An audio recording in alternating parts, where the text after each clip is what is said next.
it's John and Mike, brew-dudes.com, and we're fresh back from Pittsburgh, PA. Pittsburgh. For, we actually went to Homebrew Con 2022. First time in person since the last time, and our first time, in good old Providence, Rhode Island in 2019. And it was nice to be back. It was nice to be hanging out with people indoors in, large numbers. Very true. No fear, nothing uncomfortable about that, right? But you could tell that if we're just comparing cons, the one 3 years ago versus the one that just happened last weekend, certainly a smaller crowd in Pittsburgh, and I would say not only just attendees, but also vendors that were a part of the Expo Center, and even sessions. I don't think that it was as packed as we had back in 2019. Yes, not to say, in my opinion, that the conference, that there was a small number of people there. There were still plenty of people there. It just definitely had a slightly smaller feel to it than Rhode Island did, for sure. Not a bad thing. I think that we felt that we got a lot of good information from the sessions we attended. One thing that we did notice was that sampling of beer was much more prominent on the Expo floor than there was in 2019. I don't know if we were just doing it wrong in Rhode Island or maybe what, we were doing it wrong. But there was definitely more beer to be had and sampled this time around, which was nice. And the variety of beer was tremendous. I think that's the best part of especially Club Night, is that there are plenty of IPAs, but there's just as many of those as there are everything else you want to try, right? That was nice. If you hunted around, you could find a Dortmund export. You could find. I had several dark milds, which was nice. So that part, Club Night's always a lot of fun. Just because you're drinking homebrew in a brewfest format, it's awesome. Gives clubs the ability to pass out homebrew to a festival audience. And not often can you do that. That's for sure. A couple of sessions that I went to that were pretty good. I sat in on one that was all about doing a decoction mash.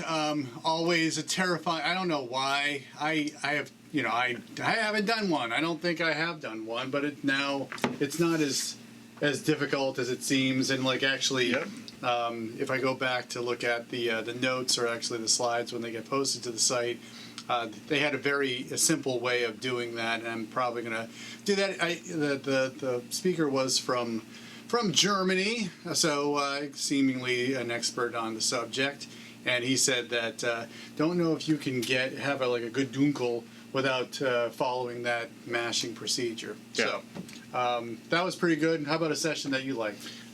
So the very first session I went to was controlling pH, namely in the mash, but then also later in the boil and after fermentation. It was actually given by a chemistry professor, and it was quite good. And interestingly enough, what I was really blown away by was that in that one session, the room, which could have held probably 200 plus people, was packed. It was standing room only for this pH talk. So I found that to be really, really interesting. And then the other session I went to that I really enjoyed was two guys that came up from, I think, Uruguay, somewhere down there. They gave a talk on biotransformation. And that was eye-opening, fascinating, talking about terpenes, beta-glycosides, and thiols, all this great stuff. And their big point was educate yourself on what biotransformation really is, because a lot of people just throw hops in the fermentation and think that they're getting biotransformation when you're actually not getting it. So know when you're getting it, know what it's all about. That was a really great talk. Interesting. I think the only other one that I can mention was that there was one that they compared yeast strains for a lager beer, and right off the top, one of the guy's slide was that analysis showed that he had underpitched all 5 strains. So hey, go on with the show. So that was good. I think the takeaway from that is, as much as people get all up and well, I do this right, and it's perfect every time. Guys, it's homebrewing. It's a hobby, and nothing's really perfect when you're brewing beer at home. So I like that talk. Hey, and it was another one of these. It's 10:30 a.m. Sure, I'll drink small little 2-ounce pours of beer. Why not? Right. So hopefully you attended. If you didn't, I think all the sessions will be available on the site, right? If you're an AHA member, you can That's how it get goes. all of the recorded sessions, and I think they put the slides out there in PDF format too, so you can listen along and try to keep up with changing the slides while they talk. Cool. And just thanks to everybody who came up to us, who know us from the YouTube and said nice things. People were very complimentary, and sometimes I just say thank you because I look at ourselves and I'm like, I don't know why we do this outside of like the love for the hobby, the need to express ourselves and just talk about beer and our own experiences of brewing it at home. Yeah, absolutely. Thanks for coming up and say hi, everybody. And hanging out. Some people definitely, we spent a long time talking.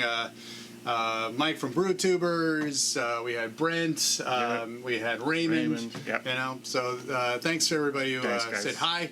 Hopefully we can continue to capture your attention on a weekly basis here on the YouTube channel. So I think that's all. Any other recap notes? Any other takeaways? I think the only thing left to say is that next year it's in San Diego.